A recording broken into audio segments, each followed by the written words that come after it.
இன்றைக்கி நம்ம கிச்சனில் கிரில் சிக்கன் பண்ண போகிறோம். புதுசாக ஒரு கிரில் பண்ணுறதுக்காக ஒரு அடுப்பு வாங்கியிருக்கேன். அதில் தான் கிரில் சிக்கன் பண்ண போகிறேன். கிரில் சிக்கன் பண்ணுறதுக்கு இது போல் 4 லெக் பீஸ் எடுத்திருக்கேன். இந்த மேலே வர சப்பையோடு சேர்த்து வாங்கி வச்சுருக்கேன். க்ளீன் பண்ணிவிட்டு எடுத்து வச்சுருக்கேன். இப்போ இதுக்கெல்லாம் முதல்ல இந்த லெக் பீஸ் பண்ணுறதுக்கு இந்த சதையெல்லாம் கட் பண்ணி விட்டுக்கணும். அப்போ தான் உள்ள மசால் இறங்கும். அதை இப்போ கட் பண்ணிக்கலாம். ஒரு கத்தி எடுத்து இப்படி கீறி விடுங்க. உங்களுக்கு எப்படி விருப்பமோ அந்தளவுக்கு கீறி விட்டுக்கோங்க. நல்லா பெருசாகவே கீறிக்கோங்க. அப்போ தான் மசால் வந்து நல்லா இறங்கும். கொஞ்சம் ஆழமாகவே கட் பண்ணிக்கிட்டோம்னா மசால் வந்து நல்லா இறங்கும். அதுக்காக தான் இப்படி கட் பண்ணுறது. நீங்கள் ஸ்பூன் வச்சு கூட குத்தி விடலாம். கத்தி வச்சு கீறினதுக்கப்புறம் இதை வச்சு இந்த கட் பண்ணாத இடத்துல இது போல் குத்தி எடுத்துக்கோங்க. அப்போ இன்னும் நல்லா மசால் வந்து பிடிக்கும். இதுக்கு தேவையான மசால் என்னன்னு பார்த்துடலாம். மிளகாத்தூள் 1.5 ஸ்பூன் எடுத்திருக்கேன். கரம் மசாலா தூள் 1 ஸ்பூன், மல்லித்தூள் 1 ஸ்பூன், இஞ்சி பூண்டு பேஸ்ட் 2 ஸ்பூன் எடுத்திருக்கேன். மஞ்சள் கொஞ்சம், தயிர் 2 ஸ்பூன், லெமனோட சாறு வந்து ஒரு அரை லெமனை புளிஞ்சு எடுத்து வச்சுருக்கேன்.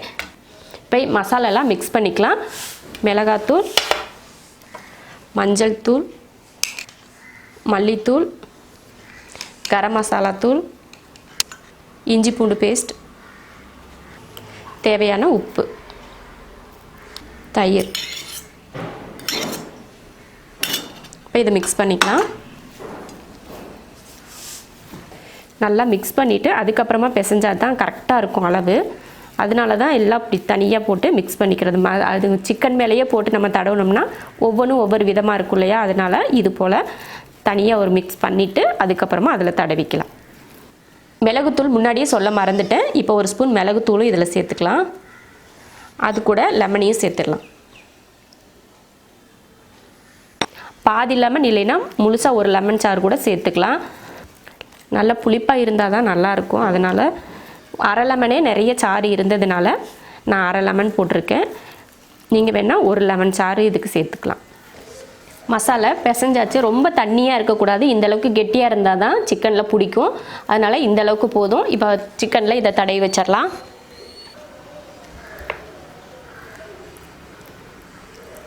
கட் பண்ணதுக்குள்ளேலாம் மசாலா நல்லா தடவி விடணும். அப்போ தான் உள்ளேலாம் நல்லா இறங்கும்.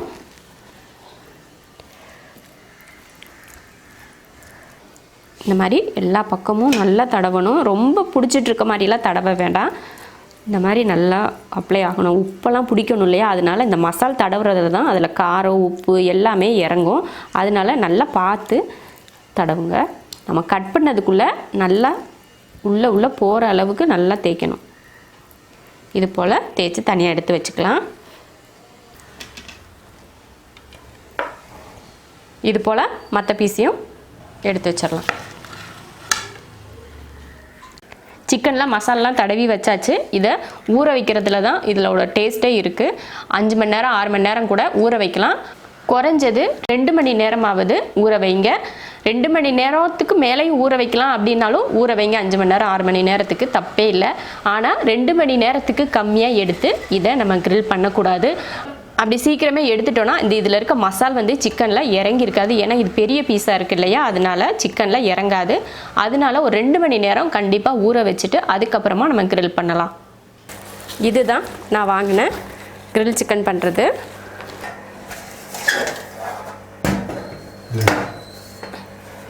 இங்கே பார்த்தீங்கன்னா இது வந்து இப்படி தான் இருக்கும். நம்ம தான் எல்லாத்தையுமே செட் பண்ணிக்கணும். மொத்தத்தையும் இந்த ஸ்க்ரூ எல்லாமே அவங்க போட்டு தான் வச்சுருப்பாங்க. இந்த இது இருக்குது பார்த்தீங்களா? இந்த கிளிப்பு மாதிரி ஒன்று இருக்குது. அதை எடுத்து இதில் மாட்டினா அவ்வளோதான். இந்த பக்கமும் அதே போல் தான் கிளிப்பு மாதிரி இங்கே ஒன்று கொடுத்துருக்காங்க. அது கொஞ்சம் புதுசாக இருக்கிறதுனால டைட்டாக இருக்குது. எடுத்து இப்படி மாட்டிக்கிட்டால் இது வந்து வெளியில் வராது.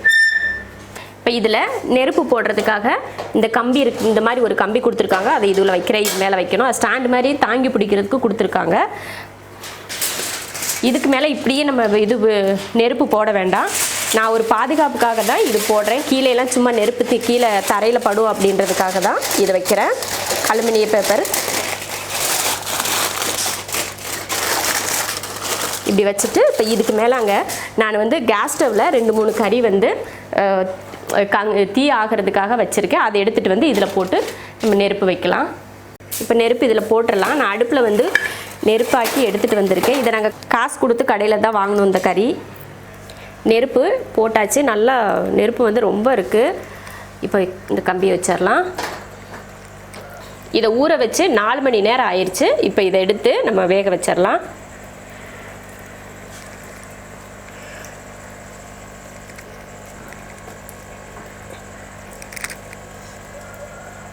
இப்படி 4 கரெக்டாக இருக்கிற மாதிரி நான் வச்சுருக்கேன்.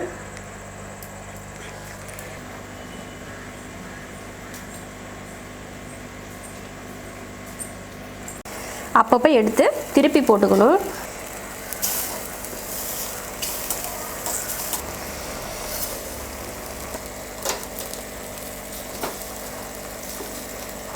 லைட்டாக மேலே நான் பட்டர் தடவுறேன்.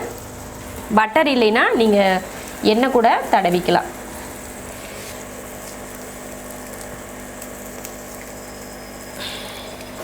ஒரு நிமிஷம் 2 நிமிஷத்துக்கு ஒருக்க திருப்பி திருப்பி போடுங்க, இல்லைன்னா மொத்தமாக கருகிரும். ரொம்ப அனல் அதிகமாக இருக்குது, வீடே புகையாக தான் இருக்குது.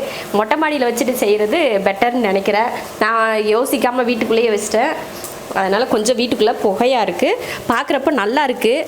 இன்னும் கொஞ்சம் வேகணும், ஆனால் பார்த்தா தெரியுது வேகாமல் தான் இருக்குது. இது மேலே அப்பப்போ கொஞ்சம் கொஞ்சம் பட்டர் தடவி நான் திருப்பி போட்டிருக்கேன். வரைக்கும் 10 நிமிஷம் ஆயிருக்கு வேக வச்சு. 10 நிமிஷத்துலேயே இந்த அளவுக்கு வெந்திருக்கு. ஃபுல்லாக எவ்வளோ நேரம் ஆகுதுன்னு பார்க்கலாம் வேகிறதுக்கு. இப்போ 2 பக்கமும் திருப்பி போட்டு நல்லா வெந்துருச்சு. இப்போ எடுத்துக்கலாம். இதுக்கு மேலே வேக வச்சா ரொம்ப கருகிரும்.